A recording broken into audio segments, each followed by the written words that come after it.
Welcome to the show. Great to have you with us tonight. While Americans celebrate the 4th of July, citizens around the world are getting increasingly worried about a potential trade war between their respective economies and the U.S. And that, of course, includes Canada. The question is, could these escalating trade tensions lead us back into a recession? Here to help us figure all this out is David Prince. He's founder of Harbinger Capital Markets Research and the Harbinger Notebook, which is available by subscription. Great to have you here. Terrible topics we're talking about. Are you sure about that? Well, it's all gloom and doom, but there's no one I'd rather have the gloom and doom with to have it explained than you. So how about that? I've got a list of things I want to ask you. I've got some charts I know that you've brought in, but global trade war, U.S. and China, is that the biggest risk right now to the world? Currently, yes. I mean, there's no doubt that the lack of clarity with all of this, and especially when you don't really know the extent to which everybody's going to be bullying back and forth, is not healthy to anybody. And clearly what we're dealing with in terms of the headlines, it's all been, for Canadians, it's all about ultimately what's going to happen to the auto industry. Yeah. For the Chinese, it really does present huge problems because the general tendency is to believe that in a trade war that ultimately the U.S. is really going to get hurt. Yes, they do. But China gets hurt too, and people don't realize that they can get hurt just as badly. And that's one of the things that when a trade issue comes up, it shows all the weaknesses. And so one of the big weaknesses that has been perpetuating that Chinese economy has been the shadow banking, which has increased liquidity, which an awful lot of channels have used to get money offshore. And hence, that's why the question mark that's coming not only from governments, but it's coming from the Bank for International Settlements. So there's a lot of queries going on. And what I really thought was interesting this week is, in the last week and a half, we've seen a dramatic decline in base metals.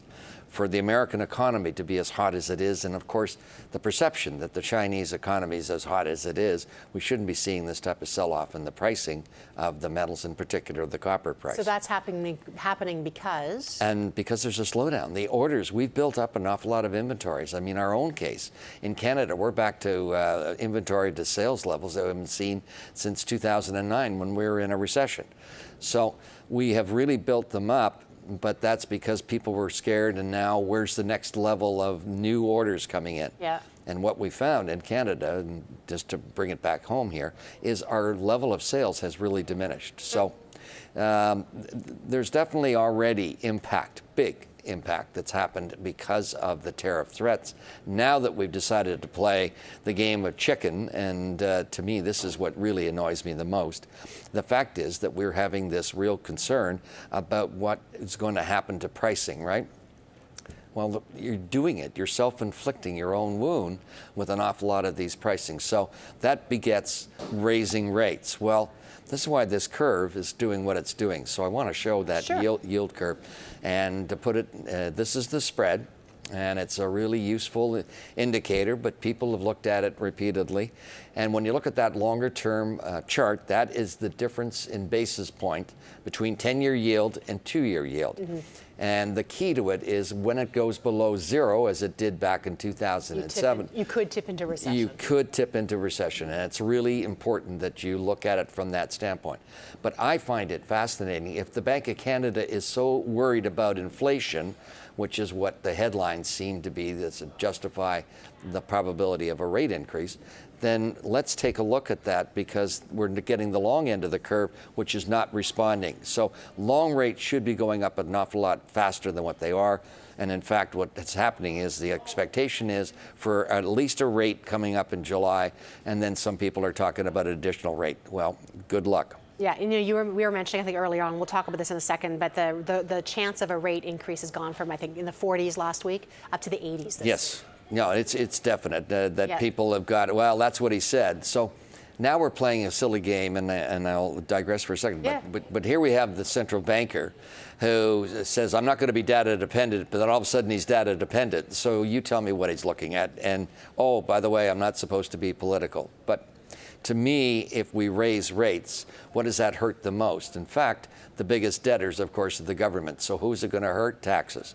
So if you thought the deficit was bad before, where are we going to get the money from? So that's the big issue. And at the same time, I know you've run another chart here. I know you were talking to my producer earlier, and she was telling me that, and you can tell me if this is an accurate quote. We talked about, looking at the yield curve in terms of what's happening. If it tips into zero, as you were talking about, but if oil prices are moving up at the same time, that's not good. No, it's not good. In fact, that's the real criteria. That if you get those two factors, where you have an inverted curve, and then you have a sharp increase in the price of oil, such as what we've seen. Yeah, let's bring that chart up, please. Then if you look at a long-term basis, especially when you look back, this one's, I think, going back to 93, I think is when I got it. Yep.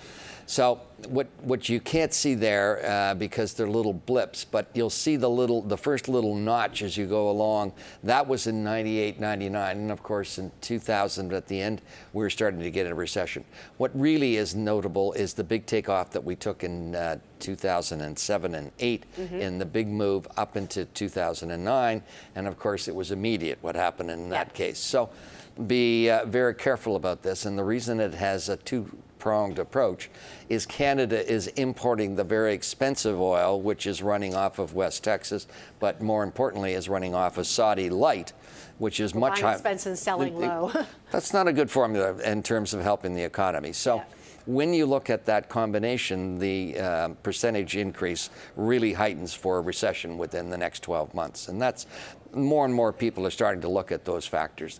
If you add in higher interest rates, which apparently is what we're going to need, according to the Bank of Canada. But the bottom line is that's going to make it very difficult to get the other side, which is the housing. Yeah, let's just bring up here, we've got a chart of, again, probabilities of what people expect or pricing in the market in terms of a BOC increase, and it's gone up significantly.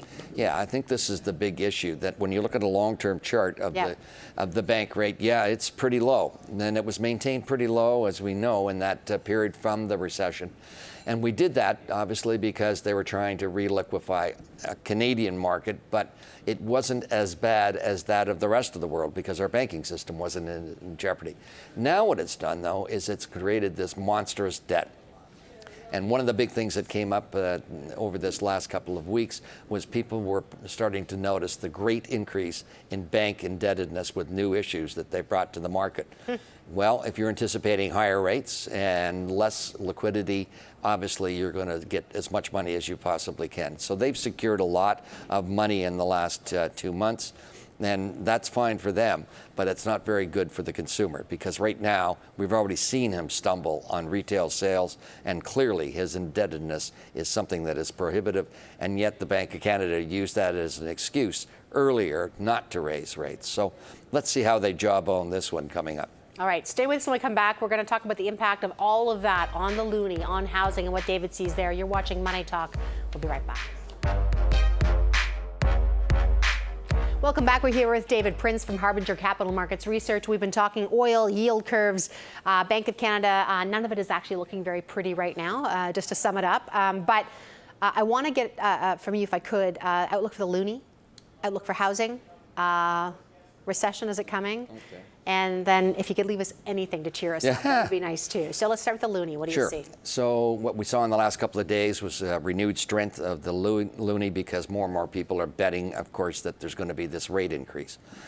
So that's not the good outcome, but it's the way that it's being played. The spread right now between the Aussie dollar and the Canadian dollar, it's one of almost historic proportions. Really? Aussie dollar's at a 2.5 cent discount. So 250 basis points less. And what is it normally? What's the... They're normally within half a basis point plus or minus. Really? So it's really notable. So what is that telling you?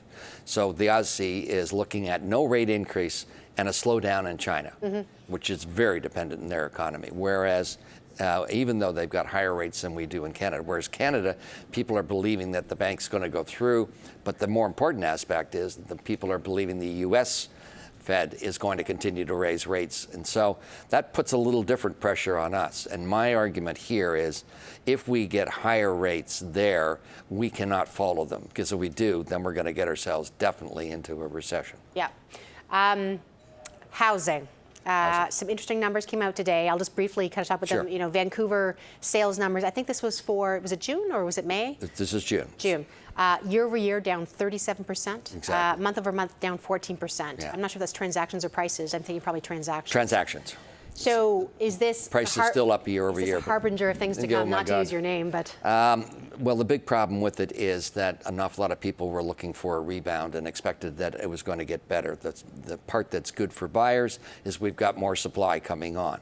One of the big ingredients of that housing boost, more and more people are finally admitting that, yes, there was a lot of foreign money factored into that market.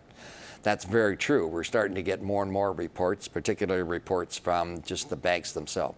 But that said, what we've got, the worst number that came out today was clearly that affordability number, which I don't care how great it is, but you can't just fund on debt forever, because eventually the lender says, I can't lend anymore.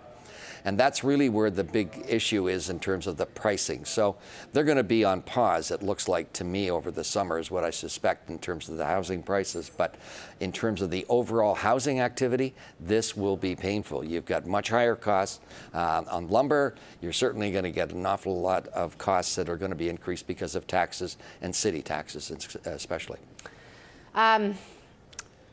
you mentioned earlier you thought, given all these things that are coming, you could see a recession coming in 12 months. Yeah, to me, it's hard to see where the lift's going to come. Yeah. It gets worse, obviously, as we prolong the tariffs.